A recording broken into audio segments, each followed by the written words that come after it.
At the same time, of course, he accused the traditional scholars of trying to, in his words, domesticate Islam, take this kind of warfare aspect out of it. That was his counter-argument to them. So what he was trying to do is apply these Quranic verses, the types that we've been looking at, and then put them in his situation in the world he was in. And that's not really obviously the best thing to do, but that's what he did, and this is the type of thing that he came up with. Here, as we can say here, as a modern revivalist, Qutub all but ignores the classical position of the traditional schools of law, because we said there's a framework out there for this type of stuff, warfare and so on. He kind of just casts that aside really in many respects and relies almost exclusively on an extremely selective reading of the Quran. And of course, if you take the Quran and selectively read it, it's problematic. And then if you take those out of its context, it's even worse.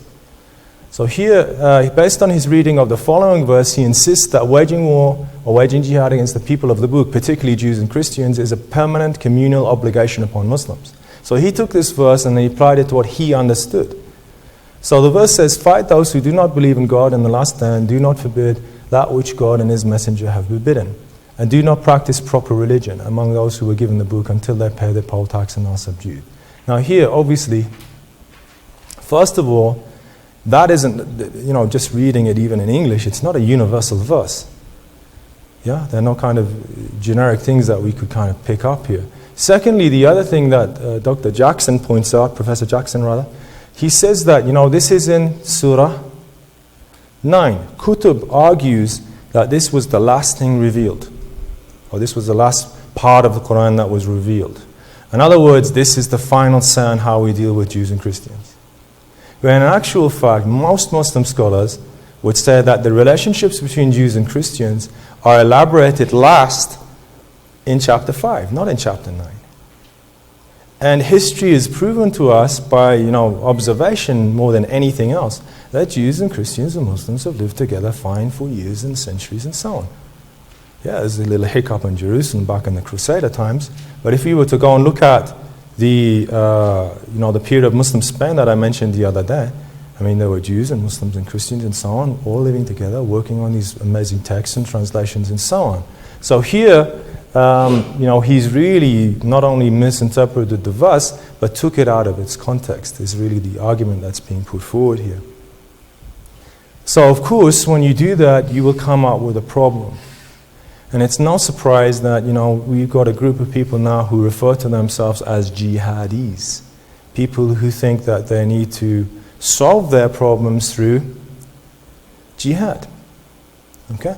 Now here, let's go back to that idea that I talked about on, was it Saturday, about the Maqasid of Shariyah, or the objectives of the law? Okay, we talked about that over there. So let's go back to the legal framework for a minute. We said that objective number one that needs to be preserved is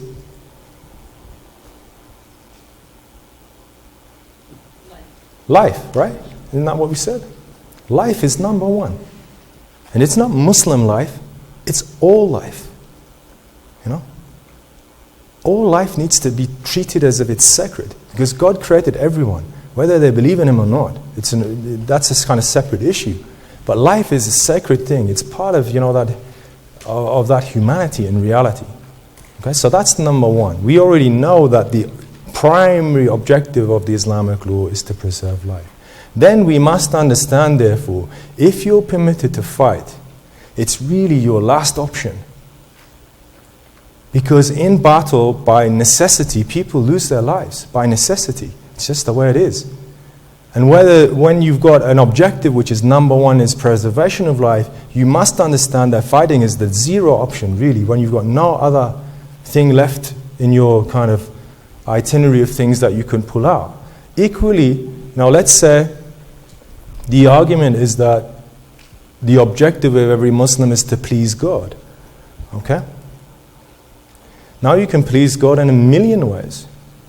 By praying, by fasting, and so on. It could be under certain circumstances that it might be that you have to defend your people or your nation or whatever it is. Okay? And that's legislated for. The problem with the common conception of jihadist ideology is that not only jihad is a means, it's an objective. Yeah, in other words, as I said, the pleasure of God. We can have a million means to achieve that, but they've taken and reversed the situation. The objective is jihad. It's like there's no plan afterwards. It's like, what are we going to do afterwards? There's no plan.